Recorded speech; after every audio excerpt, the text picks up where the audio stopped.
discuss about hematology. So we know that in hematology we have three branches. We have basic hematology, transfusion medicine, and blood bleeding disorders. Whereas in basic hematology we will do the following tests like TWBC, TRBC, hemoglobin, PCV, SREBSS, eosinophil count, DIC, platelet count, and clotting time, bleeding time. Whereas in transfusion medicine is also called as blood banking. In blood banking we have blood grouping. The following tests will be done. Blood grouping, cross matching, compatibility test, or it is also called anti-human globulin test or Coombs test. Coombs test we have two types, direct and indirect Coombs test. Whereas in cross matching also we have minor cross matching and major cross matching. Then we have blood screening or donor screening test. So in donor screening there are 5 parameters that we need to check, that include HIV, hepatitis B, hepatitis C, syphilis and malaria. Then we will go for serotyping of subgroups of A, B and ABO system. Then we will also go for blood grouping, Bombay blood grouping, and we will also do something called post-complication reaction investigations. So the post-complication, quiet students.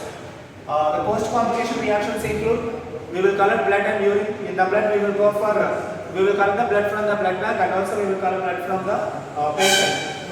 We will go for estimation of hemoglobin, urea, uric acid, creatinine, and we will take urine sample for the detection of bilirubin levels, okay, and some crystals. Then coming to the ABO blood grouping system, it is developed by Karl Landsteiner. So Karl Landsteiner says that blood grouping is based on 2 antigens, either antigen A or B. Presence of A and B, we got this 4 or 8 groups. We have A group, B group, AB group, and O group.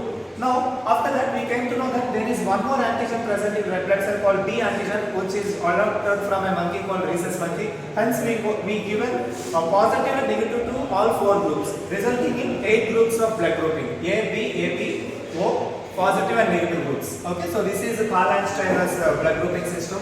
Then we need to know 2 important things.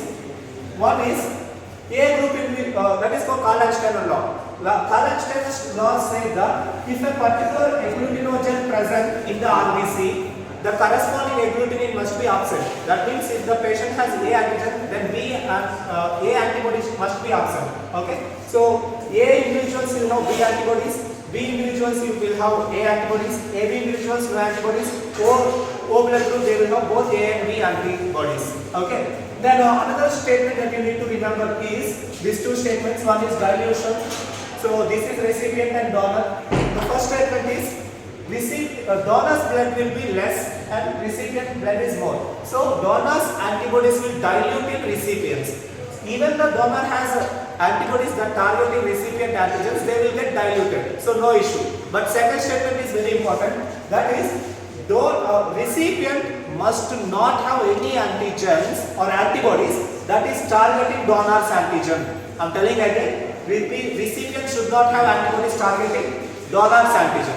Okay. Then last and final thing, a negative recipient should receive only negative group, or a positive recipient can receive negative group blood, but a negative recipient must not receive a positive group. The reason is, if negative individual receives positive group, he will get sensitized and he will develop positive antibodies. In the second transfusion, he will get transfusion related complications. So, in order to avoid that, better we should not transfuse positive blood to a negative individual. Okay. So now let us see what blood can be transfused to what patients. So in this table, you can see clearly here that we have. So here we have recipients and this is donors. Okay. So coming to the O negative can be given to O negative. So this is correct. Then O positive should not be given to O negative. So we should not give. So they have both A and B antibodies. Okay. So since they have A antibodies, this A antigen will destroy it. So we cannot give this group. No. Then no. And no. So this is the grouping. Okay. Then coming to O positive can receive negative blood. They can receive O positive blood also. Then donor, they have A and B antibodies. That means they cannot receive blood from A. So they cannot receive blood from all these individuals, right? Then A negative. A negative can receive blood, so they have B antibodies. So A negative can receive blood from O negative. Okay. Then they can also receive from, they cannot receive from positive, O positive. Okay. One second. Yes, they can receive. Then A negative, yes. Positive, no. B negative, 2, no. No, no and no.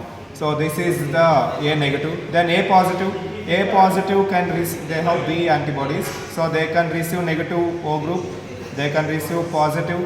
They can receive this one. They can receive positive B antibodies. They cannot receive, and cannot receive. Then O negative means A antibodies. O negative to B negative. Okay. No. A negative to no. B negative, yes. B positive to B negative. No. Then no and no. Okay. Then we have B positive. B positive can receive blood from O negative. A and B. Can they receive? No, they cannot receive because they have B. Yes, they can receive, right? They can receive O negative blood. They can receive O positive blood. They cannot receive other groups.